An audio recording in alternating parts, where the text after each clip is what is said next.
Hey everybody, this is going to be my year-end video where I'm going to talk about three topics.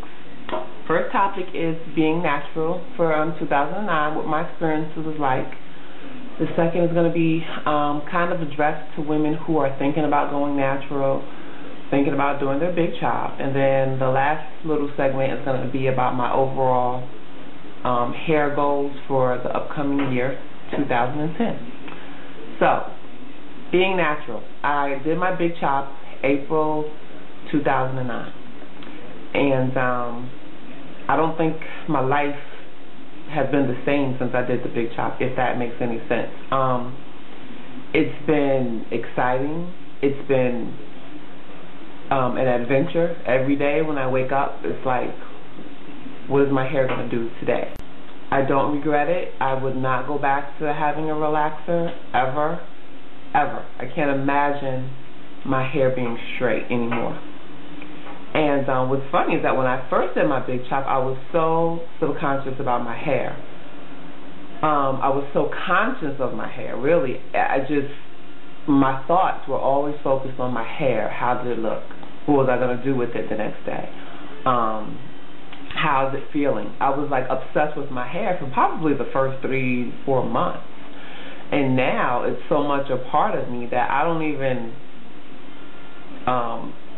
think about the fact that I'm natural sometimes. It's like, another great aspect of being natural this year is I've had so many questions and comments from women wanting to go natural, thinking about going natural, or who are even natural. And we could be complete strangers, and we're talking about our hair and sharing products and tips and so forth. And it's kind of like a camaraderie. And I can appreciate the fact that a woman can see another woman and approach her and say, I love your hair. You know, I think black women in particular, we have a bad reputation of being, I don't know, not so nice to one another. I don't know any other word to put it. And I've seen that be disproven this year. So it's been a great year. At work, it's been interesting because, no offense to my white viewers, but the white people just love my hair. I think overall, I'm not going to say that every day has been totally easy.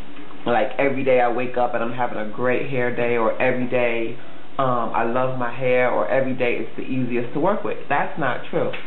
There have been days when, my hair was just looking like, I don't know what. I couldn't do anything to it, I felt like, or if I neglect my hair even for one day, if I don't do something to it for one day, if it's moisture or oil, twisting it up, then my hair will retaliate against me and let me know, look, you need to stay on the ball. So I can say for me, having natural hair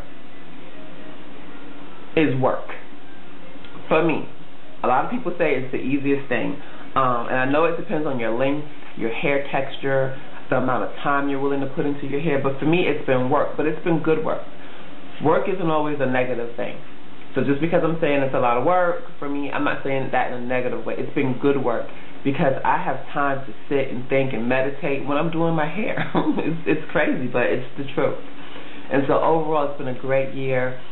What would I do differently? The only thing I probably would do differently is gotten my big chop years earlier. Everything else was just a learning experience, trial and error. I'm no longer a product junkie. I've got, just basic stuff that I stick to now. I don't feel the urge to go out and buy this or buy that, and so I'm not a product junkie anymore, so that's good. But now addressing women that are thinking about going natural, or who are in the process of transitioning. Okay, if you're thinking about going natural, it is my opinion that you go for it, that you do your research, that you prepare yourself, and that you go for it. Because if it's in your heart to do it, my belief is that you should pursue that and you should do it. Don't waste any more time.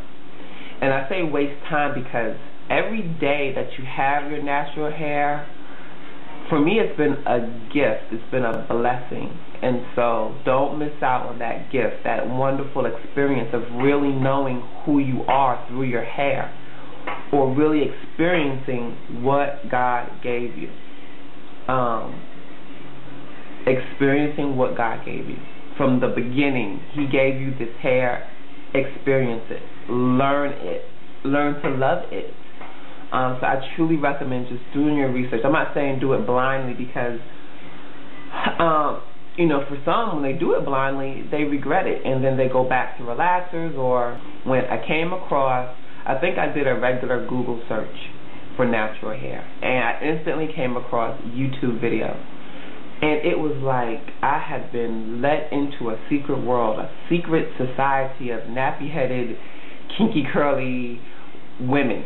And it was like, wow, there's a whole community of women out there that are going through what I'm going through, who have already been through it. And so, yeah, do your research. YouTube is a great place to do your research. But there are a lot of websites that are produced by people who specialize in hair. So go to those websites also. I believe in getting other people's opinion, but I also believe in getting professional opinions. And lastly, my goals for 2010. I have so many goals. I'm going to try something on a monthly basis called Amla. Amla is a strengthening powder. It's kind of like in the henna family. It looks like henna. I've already done one Amla treatment in the month of November because I was seeing some shedding in my hair. I was seeing like little circles in the sink after I did my hair, and so that was breakage. It was not shedding. You know that your hair is naturally shedding if it's long and there's a little bulb at the end. It's the full length of your hair, but if you see broken little curls in the sink, that's breakage. And so I've decided to go ahead and do a once-a-month Amla treatment. Let's see. I have been noticing knots at the end of my hair. And my research kind of suggests that comes from someplace I remember reading, like if you comb your hair, particularly while it's wet, or brush it while it's wet, and it kind of snaps back, it'll snap back and form into a loop, and that loop will ultimately form into a knot. Those knots will usually break because the hair is bent. So I've been clipping my ends just a little bit. I'm not going to be like taking off an inch of hair. It's not to that degree. And I do want to see hair growth, so I know that I need to keep my ends clipped somewhat regularly, maybe every quarter, every 3 months. Something for the hair growth is I'm going to concentrate on massaging my scalp every single night with an oil treatment. Probably using a rosemary, a peppermint, or a lavender oil, maybe mixed with a carrier oil like almond oil. And that's something that I don't do regularly, but I know that that's something that's really good for your hair, to actually get in there and massage the scalp. And I do have a part 2 to this video, which is just like a hair diary of my hair progression over the 2009 from the month of April through the month of December. And when I look at some of those pictures, I mean, I took pictures regularly for my own benefit because I wanted to have a visual diary of my hair progression over the months. And some of these pictures I never thought I would let anybody see, because in some of these pictures I'm looking a hot mess.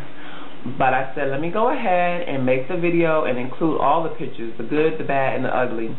I hope everybody's doing well. I hope everybody's blessed. I feel very fortunate and blessed, and I know that the upcoming year is going to be a good year. I hope everybody's having a healthy, happy hair day. Take care, and I'll see you soon.